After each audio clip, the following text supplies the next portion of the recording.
Halo sahabat Optima, balik lagi bersama kami di Potrehab by Optima bersama saya Ayus Darusman. Dan saya Trijoko. Nah, buat teman-teman yang belum subscribe channel Optima Rehab Home Care, silahkan klik tombol subscribe. Dan apabila teman-teman ingin mendapatkan layanan dari kami, bisa menghubungi nomor yang ada di deskripsi ya Mas ya. Ya, nah buat teman-teman yang ingin meningkatkan edukasi di masyarakat, silahkan share video kita ya. Ya, oke. Akhirnya kita Kembali lagi berpodcast lagi Iya, setelah 2 bulan ya. kita 2 2 bulan kita off sepertinya ya. kita vakum ya Mas dari dunia podcast. Oke. Karena memang secara pribadi juga lagi sibuk. Dan kemarin ngurusin memang ada beberapa kegiatan di luar kota di ya. luar kota. Jadi kami baru bisa kembali lagi. Oke, sekarang kita mau bahas apa nih? Oke Mas, saya mendapatkan data nih Mas. Jadi ini data WHO.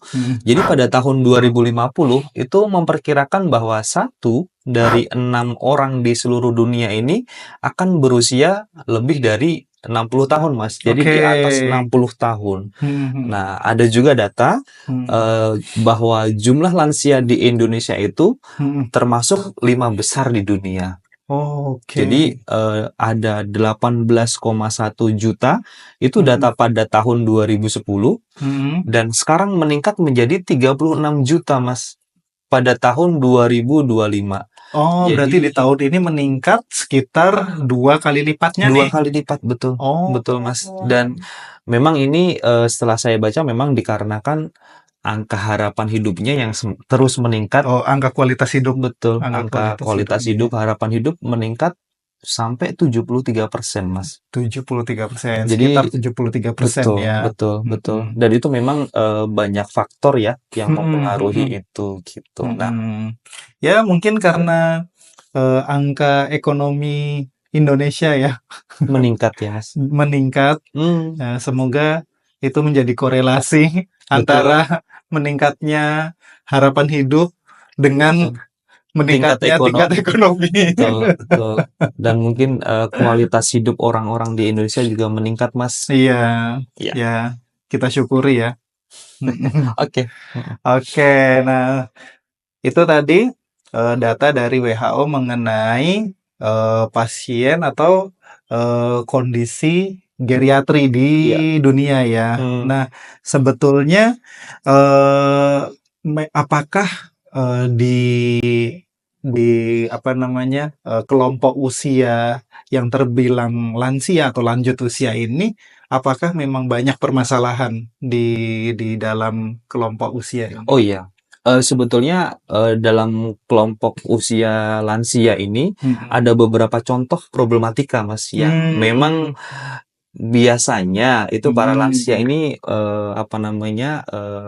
terkena ini Mas. Ini salah satunya juga ada masalah-masalah kognisi, kemudian masalah mobilitas, kemudian masalah inkontinensia, nutrisi juga banyak juga yang bermasalah Mas, kemudian faktor psikologis, kemudian gangguan pendengaran dan juga penglihatan. Berarti ini bisa kita sebut sebagai sindroma ya, sindroma geriatri. Yang memang sindroma ini mengakibatkan penurunan fungsi tubuh pada seorang lansia. Ya, betul. Dan kondisi ini sangat mempengaruhi kesehatan fisiknya, bahkan kesehatan mental dan emosionalnya. Begitu. Betul sekali Mas. Ya. Kemudian, nah kita sebagai fisioterapis nih, nah pastinya kan berkecimpung di dunia geriatri ya. Betul. Dan pastinya kita juga banyak tuh mendapati masalah-masalah yang berkaitan dengan profesi kita.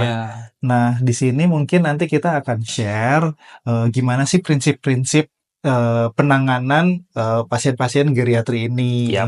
Kemudian apa sih keuntungannya? kemudian tujuannya apa, begitu. Mungkin dari yang pertama dulu nih, biasanya tuh masalah-masalah apa sih yang biasa ditangani oleh fisioterapis? Oh, baik. Masalah-masalah geriatri ya? Ya, jadi fisioterapis ini cukup banyak ya Mas perannya untuk para lansia ini. Salah satu contohnya ya kita ambil contoh Mas untuk masalah-masalah geriatri ini adalah osteoartritis Mas. Oke, Peradangan sendi osteoartritis, ya. itu bisa sendi lutut, bisa sendi panggul, ataupun juga peradangan-peradangan di ekstremitas yang lain yang misalkan jari-jari seperti itu. Nah kemudian ada juga LBP Mas, low back pain. Low back pain itu nyari ya punggung bawah ya. nyari punggung yang sakit pinggang itu Mas gitu. Kemudian ada juga faktor itu sering banget tuh. Iya betul dan saya juga sering mendapatkan pasien-pasien lansia itu ya sakit pinggang nih. Mas gimana nih sakit pinggang gitu. Nah kalau Mas Joko sendiri sering sakit pinggang nggak? Jadi saya sudah termasuk lansia nih Mas. Oke. Ada juga gangguan frozen shoulder Mas. Itu masalah di bahu ya Mas, kaku bahu. Dan frozen shoulder juga nanti ada beberapa macam juga ya ini. Nah kemudian yang paling sering juga ada gangguan postural Mas. Itu yang berkaitan dengan kondisi muskuloskeletalnya ya. Betul. Atau tulang dan ototnya. Betul. Itu ada gangguan postural. Betul. Biasanya tuh kalau lansia tuh apa sih membungkuk ya, apa kifotik lah ya istilah ininya medisnya ya. Terus bahunya rounded ya. Bahunya rounded gitu ya. Gitu. Terus juga ada gangguan keseimbangan Mas. Gangguan keseimbangan juga ada juga gangguan-gangguan yang berkaitan dengan penurunan kekuatan otot Mas. Nah, terus yang kedua juga ada gangguan neurologis Mas. Memang kalau pada lansia itu karena semuanya sudah mengalami degenerasi, seringkali memang ada masalah-masalah neurologis. Contohnya ya demensia, stroke, Parkinson, Alzheimer. Meskipun memang kasus-kasus yang saya sebutkan tadi Mas, sekarang itu sudah banyak ke orang-orang muda, anak-anak muda juga sudah banyak yang mengalami yaitu tadi Mas stroke gitu-gitu. Jadi tidak cuma lansia sih, cuman pada pertemuan hari ini mungkin kita akan membahas fokus ya di tentang lansia ya Mas. Lansia, benar di geriatri condition. Nah, sebelum lebih jauh, jadi teman-teman kalau di kasus-kasus geriatri ini yang menjadi concern dari penanganan fisioterapi adalah mengurangi resiko jatuh. Karena pasien-pasien geriatri ini resiko jatuhnya tuh sangat tinggi.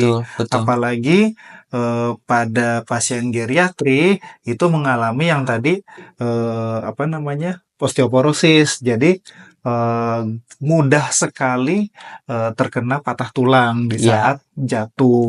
Begitu. Betul. Nah dari sini juga seorang fisioterapis Mas itu juga dituntut untuk memahami Mas, perubahan atau permasalahan yang membuat pasien itu bermasalah gitu loh Mas. Nah kemudian dan membuat perencanaan individu itu untuk membantu pasien lanjut usia untuk tetap bergerak. Maksudnya adalah pasien itu kita harus bisa merancang program itu tergantung memang dari permasalahan individu tersebut. Jadi setiap masing-masing individu itu program treatment fisioterapinya berbeda-beda ya. Beda-beda, betul. Karena kan kondisi masing-masing orang kan berbeda ya. Sama. Mungkin itunya juga yang membuat berbeda adalah masing-masing orang kan memiliki perannya masing-masing. Ada yang sebagai ibu rumah tangga, ada yang sebagai mungkin pemilik perusahaan, jadi bos gitu. Itu kan pasti penanganannya berbeda. Maksud dari penanganan berbeda adalah kebutuhan dari pasien tersebut karena berbeda-beda ya Mas ya. Ada juga yang pengennya saya kok nggak bisa mencuci piring ya Mas gitu. Saya pengen bisa mencuci piring nih, coba deh desain latihannya supaya saya bisa mencuci piring. Kalau nggak, coba Mas desain supaya saya bisa ke kantor lagi nih Iya, gitu. Di kantornya betul. bagaimana gitu. Iya, Gitu. iya. Jadi kayak begitu ya teman-teman. Mm-mm. Untuk apa ya, membuat program untuk pasien geriatri harus seindividualis mungkin. Betul, betul. Jadi Benar. program itu dibuat ya berdasarkan dengan kondisi Kondisi si pasien tersebut. pasien. Baik. Mm-mm. Oke. Nah, kemudian itu kan tadi apa namanya, masalah-masalah yang biasa ditangani oleh Ya. fisioterapis. Mm-mm. Kemudian programnya tuh bagaimana. Nah, sekarang selanjutnya adalah prinsip dari program itu tuh apa? Ya. Ini saya coba ambil garis besarnya ya, Mas. Oke. Jadi sebagian besar masalah pada lansia ini adalah ya kita tidak jauh-jauh dari nyeri ya, Mas. Oke, iya Karena betul fisioterapi sih. juga pasti keluhannya, Iya. Mas saya nyeri ini, pasti ini ya ke Heeh. fisioterapi, betul. Dan Iya. kemudian yang kedua adalah masalah-masalah penurunan kekuatan otot, Mas. Oke. Karena memang kondisi lansia yang mungkin lansia itu jarang latihan dan sifat dari otot itu apabila tidak dilatih pasti turun kondisinya, Hmm. Mas. Apalagi dengan kondisi lansia itu semuanya mengalami penurunan. Nah, kemudian itu juga akan berkorelasi mengenai keseimbangan, Mas. Ya, Oke. kembali lagi yang seperti tadi Mas Ayu sebutkan, kalau resiko yang paling berat itu adalah jatuh ya, Mas ya. Betul. Itu yang Betul. sebisa mungkin kita harus hindari. Oke, berarti ada 3 prinsip ya. Yang pertama adalah mengurangi nyeri. Betul. Kemudian yang kedua adalah meningkatkan kekuatan otot atau kekuatan fisik ya secara global. Iya. Kemudian yang ketiga adalah meningkatkan keseimbangan Keseimbangan. di semua aktivitas. Iya. Oke, nggak cuma berjalan. Tidak. Ada semua aktivitas ya. Betul, betul. Gitu. Aktivitas yang sifatnya dinamis begitu ya. Oke, nah itu tadi prinsip dasar dari penanganan fisioterapi. Nah, kemudian apa sih keuntungan apa ya para lansia ini apabila menjalani program fisioterapi? Oke, ini mungkin untuk sharing ya Mas. Jadi kalau untuk keuntungan para lansia ini menjalani fisioterapi ya, yang pertama adalah meningkatkan kesehatan mental dan juga emosional, Mas. Gitu. Kenapa? Karena apabila kita atau para lansia itu bisa bergerak dengan free, dengan bebas, kemudian keseimbangannya bagus, aktivitasnya banyak yang bisa dilakukan, pasti pasien tersebut mengalami atau mendapatkan kesehatan mental yang baik, Mas. Dan juga emosionalnya juga akan baik. Oke, berarti ada korelasi ya antara peningkatan aktivitas fisik dengan peningkatan mental dan emosional. Yes, betul. Oke, betul. tapi memang benar sih. Saya pernah baca. Jadi kalau kita olahraga, itu tubuh itu akan mengeluarkan zat yang namanya endorfin. Yes, Nah, bahagia. hormon bahagia. Kalau bahasa kita Gitu. hormon bahagia. Iya, jadi kalau kita olahraga itu yang namanya apa namanya nyeri-nyeri sendi itu akan bisa ditekan oleh hormon endorfin tersebut. Betul. Betul. Dan juga apabila apa namanya kita mempunyai atau pasien lansia ini mempunyai kesehatan mental yang baik, emosional yang baik, tentu juga akan bisa berinteraksi di lingkungan sosialnya itu juga akan pasti bagus ya Mas. Oh, jadi selain meningkatkan mental dan emosional, itu dengan mereka itu bisa mandiri, kemudian bisa aktif kembali, berdasarkan perannya masing-masing ya tentunya, itu akan meningkatkan interaksi sosial di lingkungan. Betul. Dan itu menjadi poin penting ya Mas, karena ya manusia itu kan makhluk sosial ya Mas. Jadi apabila kita tidak bisa berinteraksi, saya rasa juga mental kita terganggu. Iya, ya seperti podcast kita yang lalu, kalau manusia itu adalah makhluk psikososial spiritual. Oke. Tapi memang benar sih, kebanyakan kan kalau para lansia mungkin karena ini ya apa namanya kondisi fisiknya itu menurun, kebanyakan tuh mereka kayak menarik diri gitu ya dari lingkungan. Entah itu ya udah cuma di rumah aja, nggak mau ngapa-ngapain, banyak tidur, kayak gitu. Jadi apabila di lingkungan teman-teman ada lansia-lansia yang seperti itu, saya rasa sangat penting untuk diajak bergerak, latihan, kemudian diajak keluar rumah. Oke. Ke klinik fisioterapi. Oke. Nah, itu tadi keuntungannya kalau para lansia ini mendapatkan aktivitas fisik dari seorang fisioterapis. Nah, gini, sekarang Mas Joko punya ini nggak? Punya pengalaman sepanjang karir menjadi fisioterapis, itu pernah nggak menangani pasien-pasien geriatri? Kalau ada, dong di-share dong. Ya sebetulnya ya pasti banyak sekali ya Mas ya. Maksudnya Optima ini sebetulnya yang banyak kasus mengenai geriatri ya Mas ya. Stroke, Parkinson gitu. Cuman saya ambil salah satu contoh aja Mas. Ini saya cukup terkesan dengan beliau. Ini beliau adalah usia lansia. Cuman sebetulnya tidak ada masalah Mas. Maksudnya tidak ada masalah stroke ataupun Parkinson. Tidak ada masalah neurologis Mas. Cuman beliau ini sangat aware terhadap kondisi dari tubuhnya dan juga mentalnya Mas. Artinya beliau ini meskipun tidak ada keluhan, tapi ingin mendapatkan layanan fisioterapi untuk yang pertama tadi Mas, meningkatkan kekuatan otot, kemudian berlatih keseimbangan, kemudian meningkatkan kapasitas fisik ya, dalam arti kalau kita ya endurance ya Mas ya. Endurance itu ya kalau di kita bisa endurance jalan, kemudian latihannya ya seperti static cycle gitu loh Mas. Nah, yang saya terkesan di sini adalah pasien tersebut tetap aware Mas, meskipun beliau merasa sehat, tapi saya butuh loh gitu loh Mas, saya butuh untuk mempertahankan kondisi ini gitu. Nah, sampai sekarang meskipun usia beliau 70 tahun lebih Mas, masih bisa keliling Eropa sendiri Mas. Wow. Masih bisa keliling Eropa sendirian. Enggak ada pendamping? Istrinya Mas. Oh iya, bersama dengan istri. Tapi beliau berdua sangat sehat sekali. Gitu. Jadi sendirian dalam arti bersama dengan istri bisa menikmati liburan-liburan. Ya mungkin itu idaman untuk semua orang ya Mas. Setelah beliau itu bekerja sekian tahun, begitu retired atau pensiun, bisa sekarang liburan. Betul. Bisa bersenang-senang. Dan itu mungkin ya menjadi hal yang sangat menyenangkan sih buat saya. Iya, saya rasa itu jadi motivasi penting sih buat kita ya. Jadi yang namanya lansia itu tidak terbatas dari usia. Betul.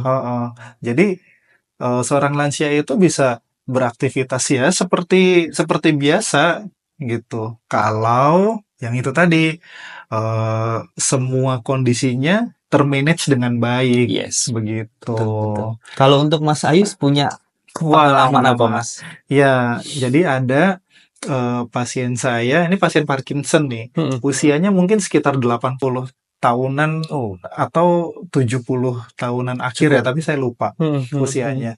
Nah, waktu pertama kali saya datang, saya assessment, memang kondisi Parkinson-nya ini udah cukup berat ya.